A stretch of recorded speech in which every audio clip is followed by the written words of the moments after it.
देश में लोकसभा चुनाव को लेकर हलचल काफी तेज है। बीजेपी, कांग्रेस समेत सभी राजनीतिक दल जोर शोर से चुनाव प्रचार में जुट गए हैं। बीजेपी ने इस बार 400 से ज्यादा सीटों का टारगेट रखा है। इस टारगेट को हासिल करने के लिए बीजेपी फूंक फूंक कर कदम रख रही है। बीजेपी एक खास रणनीति के साथ लोकसभा चुनाव के रण में कूदी है।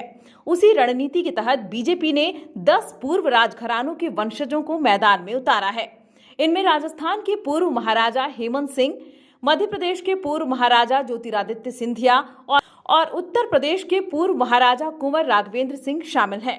मैसूर के पूर्व शाही परिवार के वंशज यदुवीर कृष्णदत्त चामराजा वाडियार को पार्टी ने नामित किया है, जिससे कई लोग हैरान हैं।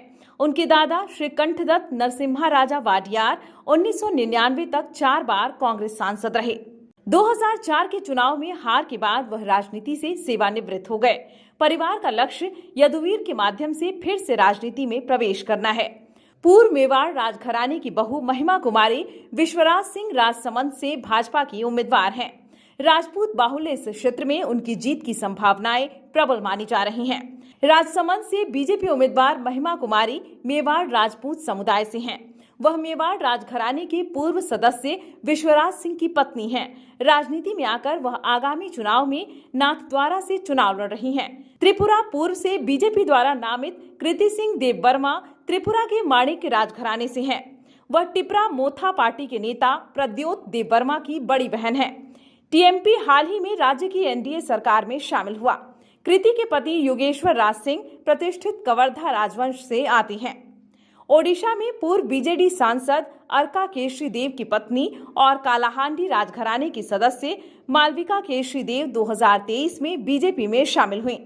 पश्चिम बंगाल में कृष्णानगर के पूर्व राजघराने के वंशज राजमाता अमृता रॉय तृणमूल नेता महुआ मोइत्रा के खिलाफ चुनाव लड़ेंगी। कई पूर्व लोकसभा सदस्य भी बीजेपी के टिकट पर चुनाव लड़ रहे हैं।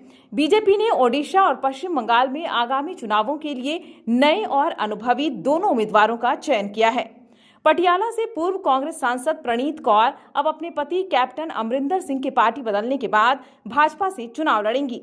ग्वालियर के शाही वंश से ताल्लुक रखने वाले केंद्रीय मंत्री ज्योतिरादित्य सिंधिया गुना से भाजपा उम्मीदवार के रूप में अपनी शुरुआत करने के लिए तैयार हैं।